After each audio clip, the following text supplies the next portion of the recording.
आप सभी को मेरे इस छोटे से YouTube चैनल में मैक प्राइम में सादर आमंत्रित करता हूं। आप सभी के मंगल कामना करते हुए इस वीडियो में चर्चा करेंगे कि कुरु साम्राज्य या कुरु राजवंश के बारे में।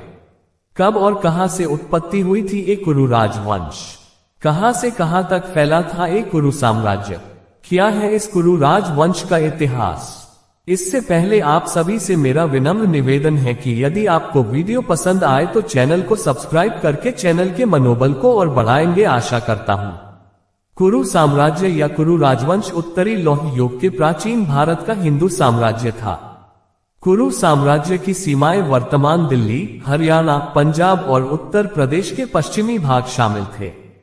कुरु राजवंश ने मध्य वैदिक काल 1200 से 600 ईसा पूर्व पतक साम्राज्य के रूप में और 600 से 385 पूर्व तक महाजनपद के रूप में शासन किया और भारतीय उपमहाद्वीप में पहले दर्ज राज्य स्तरीय समाज में विकसित हुआ। कुरु साम्राज्य ने निर्णायक रूप से प्रारंभिक वैदिक काल की वैदिक विरासत को बदल दिया। कुरुओं ने वैदिक भजनों को संग्रह में व्यवस्थित किया और नए अनुष्ठानों को विकसित किया, जिन्होंने भारतीय सभ्यता में श्रुत संस्कार के रूप में अपना स्थान प्राप्त किया और शास्त्रीय संश्लेषण या हिंदू संश्लेषण का विकास किया। कुरु साम्राज्य के इतिहास का मुख्य स्रोत महाभारत महाकाव्य है। चंद्रवंशी राजा कुरु के वंशज कुरुवंशी क्षत्रिय अर्थात कौरव कहलाते हैं। कुरु साम्राज्य परीक्षित और जन्मेजय के शासनकाल के दौरान मध्य वैदिक काल का प्रमुख राजनीतिक और सांस्कृतिक केंद्र बन गया था, लेकिन महाजनपद काल 600 से 350 ईसा पूर्व के दौरान इसका महत्व कम हो गया था। अंततः नंद साम्राज्य के महापद नंद द्वारा 350 से 340 ईसा पूर्व के बीच कुरु महाजनपद को मगध में विलय कर लिया गया।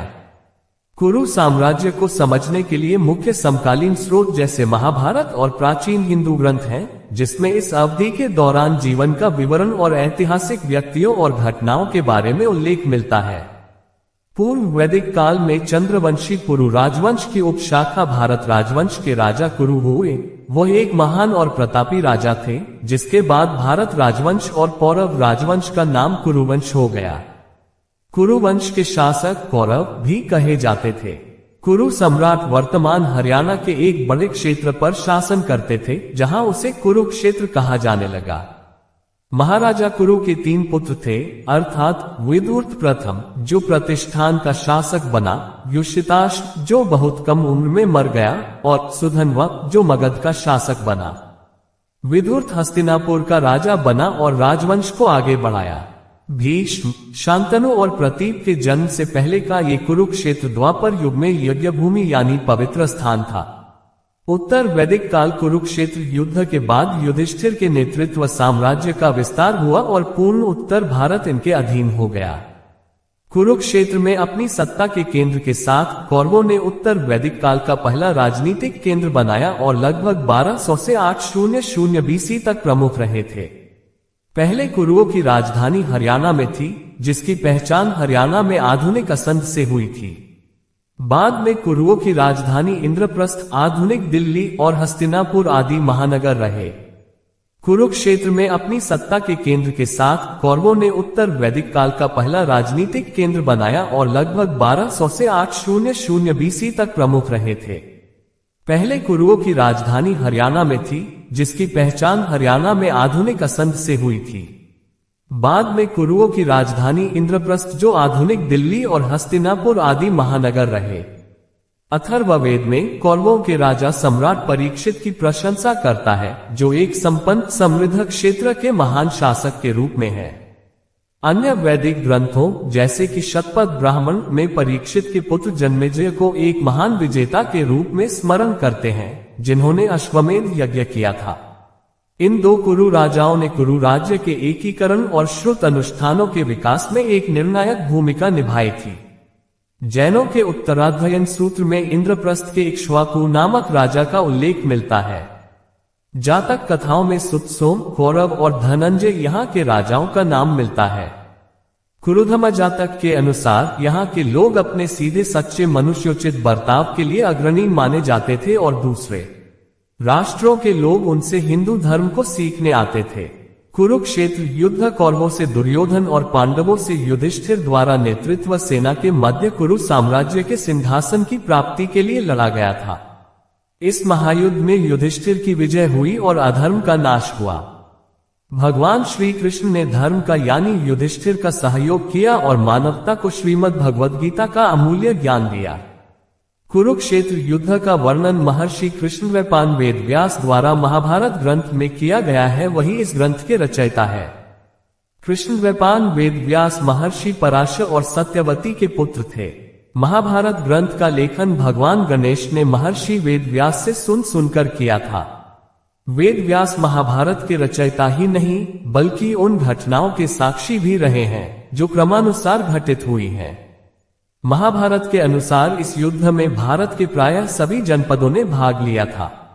महाभारत व अन्य वैदिक साहित्यों के अनुसार यह प्राचीन भारत में वैदिक काल के इतिहास का सबसे बड़ा युद्ध था। महाभारत का युद्ध कौरवों और पांडवों के बीच धर्म की स्थापना के लिए हुआ था, जिसमें पांडवों की जीत हुई थी। 18 दिन चला महाभारत के इस युद्ध में पांडवों ने श्री कृष्ण के साथ मिलकर कौरवों को हराया था। इस युद्ध के साथ ही अधर्म पर धर्म की गौरवपूर्ण विजय हुई थी। कुरु वंश का कैसे हुआ था पतन? कुरु वंश के पतन के कारण कुछ इस प्रकार है।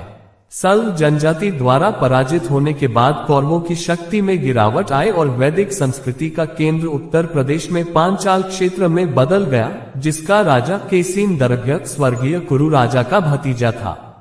लगभग 900 से 800 ईपू में हस्तिनापुर में एक भयानक बाढ़ आई, जिससे संपूर्ण राज्य में उथल पुथल के कारण नष्ट हो गया।